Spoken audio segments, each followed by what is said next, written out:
سبحان آپ نے ذکر کیا کہ اعلیٰ حضرت کے خاندان میں پہلی نورینہ اولاد آگے آپ کی اولاد کی اولاد میں سے تھے، تو پھر دیکھا یہ جاتا ہے کہ دادا جو ہوتے ہیں وہ اپنے پوتوں سے نواسوں سے بڑی محبت کرتے ہیں، تو اعلیٰ حضرت کا ان سے محبت کا انداز کیا ہوتا تھا؟ اعلیٰ حضرت تو اعلیٰ حضرت ہیں، آپ نے ان کے سر پر ہاتھ رکھا، فرمایا یہ ثانی احمد رضا ہے، ماشاء اللہ.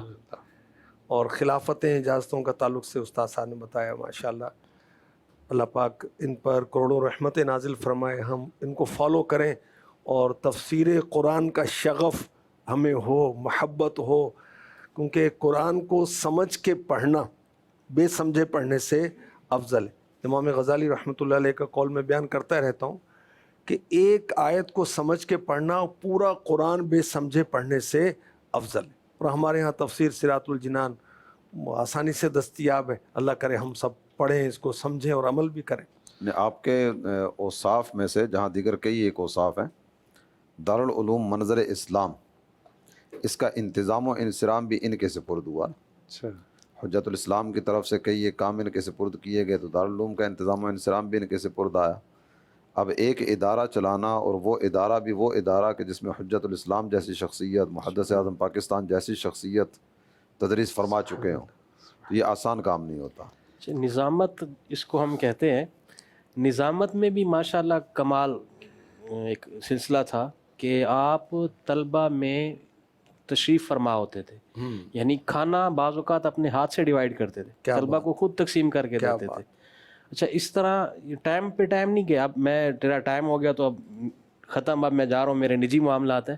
دن رات جامعہ میں رہتے تھے منظر الاسلام میں. دیکھیے اس کے بغیر کم و حق ہو خدمت ہو ہی نہیں سکتی، کام ہو بھی نہیں سکتا.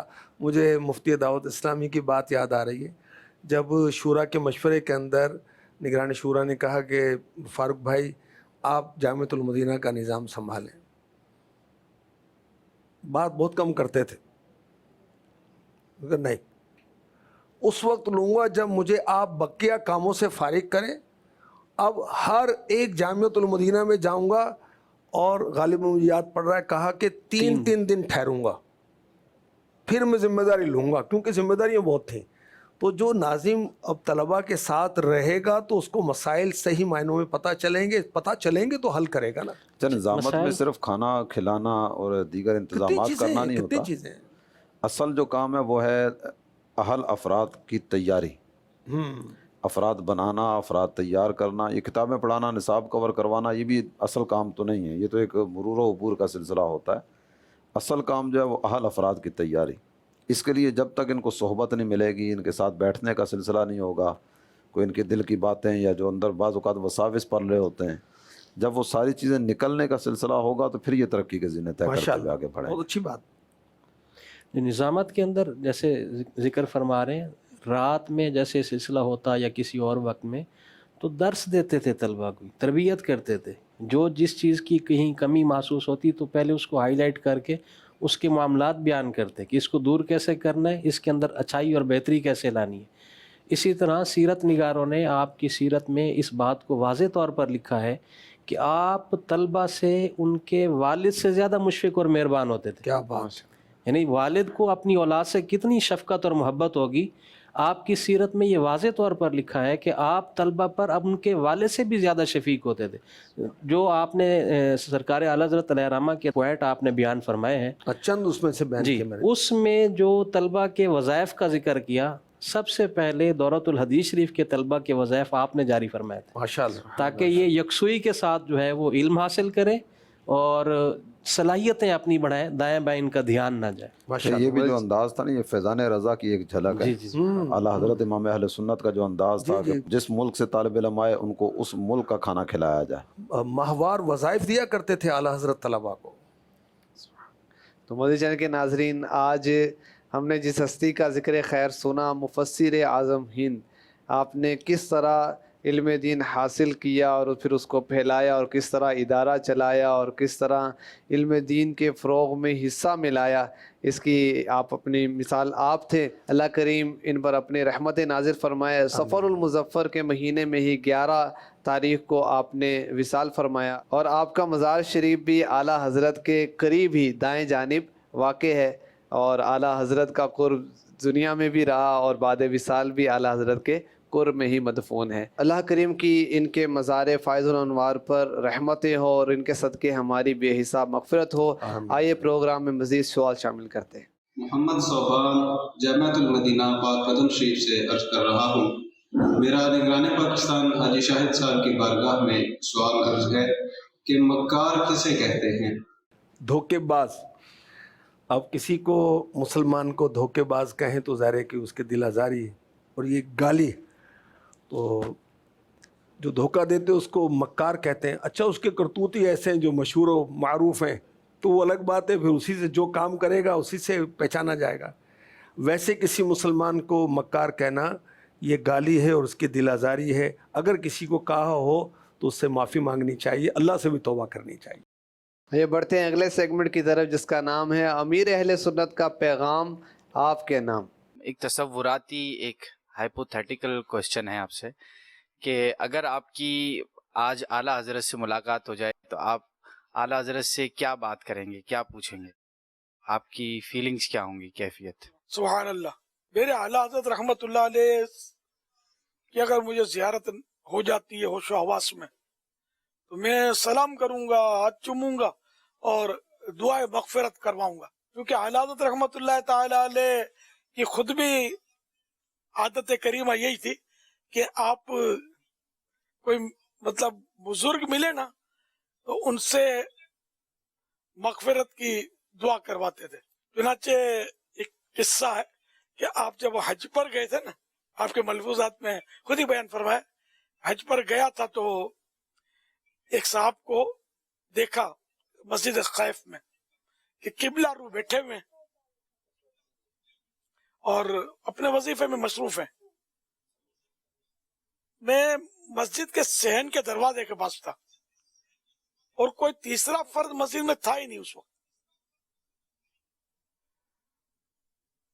میں نے یکایک شہد کی مکھیوں کی بھناٹ کسی آواز سنی، شہد کی مکھیاں جیسے گنگناٹ ہوتی ہے ان کی، یہ سنی میں نے، تو مجھے فوراً یہ حدیث پاک یاد آئی کہ اہل اللہ نے نیک بندوں کے دل سے ایسی آواز یعنی کہ نکلتی ہے جیسے شہد کی مکھی بولتی ہے۔ تو اعلیٰ حضرت فرماتے ہیں کہ میں تو اپنا جو ورد و وظیفہ تھا وہ چھوڑ کر ان بزرگ کی طرف چلا کہ ان سے دعائیں مغفرت کرواؤں۔ کبھی میں کسی بزرگ کے پاس بحمدہ تعالی دنیاوی حاجت لے کر نہیں گیا، جب گیا اسی خیال سے کہ ان سے دعائیں مغفرت کرواؤں گا۔ غرض دو ہی قدم ان کی طرف چلا تھا کہ ان بزرگ نے میری طرف منہ کر کے آسمان کی طرف ہاتھ اٹھا کر 3 مرتبہ فرمایا، اللہم اغفر لاخی ھذا، اللہم اغفر لاخی ھذا، اللہم اغفر لاخی ھذا۔ اے اللہ میرے اس بھائی کو بخش دے، اے اللہ میرے اس بھائی کی مغفرت فرما دے، اے اللہ میرے اس بھائی کو معاف کر دے۔ تو میں نے سمجھ لیا کہ یہ بزرگ یہ فرما رہے کہ ہم نے تیرا کام کر دیا، دعائیں مغفرت کروانی تھی نا تو کر تو دیے، اب ہمارے کام میں مخل مت بنو، مداخلت مت کرو۔ تو میں پلٹ گیا، واپس لوٹ گیا۔ یعنی کوئی اللہ کے نیک بندے تھے پہنچے ہوئے، یہ مطلب اعلیٰ حضرت رحمت اللہ علیہ دعائیں مغفرت کرواتے تھے، تو اب اعلیٰ حضرت مل جائیں تو میں بھی دعائیں مغفرت کرواؤں گا انشاءاللہ۔ ہمارے یہاں یہ ہوتا ہے کوئی کسی کے بارے میں حسن ظن ہو جائے کہ یہ نیک بندہ ہے، یہ دعا کرے گا تو میرا کام ہو جائے گا، تو ہم لوگ وہی کرتے ہیں کہ تھوڑا دکان آج کل ٹھپ ہوئی پڑی ہے یا کاروبار میں تھوڑی تکلیف ہے فلاں، حالانکہ 7 پیڑیاں کھائیں اتنا جمع کر کے رکھا ہوتا پھر بھی تکلیف ہوتی ہے۔ تو وہ بس وہ دنیاوی معاملات کے سوالات کیے جاتے ہیں ہمارے یہاں، لیکن یہ کہ اعلیٰ حضرت مغفرت کی دعا کرواتے تھے۔ اور بھی اعلیٰ حضرت کے اس طرح کے معاملات ہیں، بزرگوں کا امتحان میں سے بھی نہیں لیتے۔ ان کو ایسے سوالات کروں گا کہ دیکھو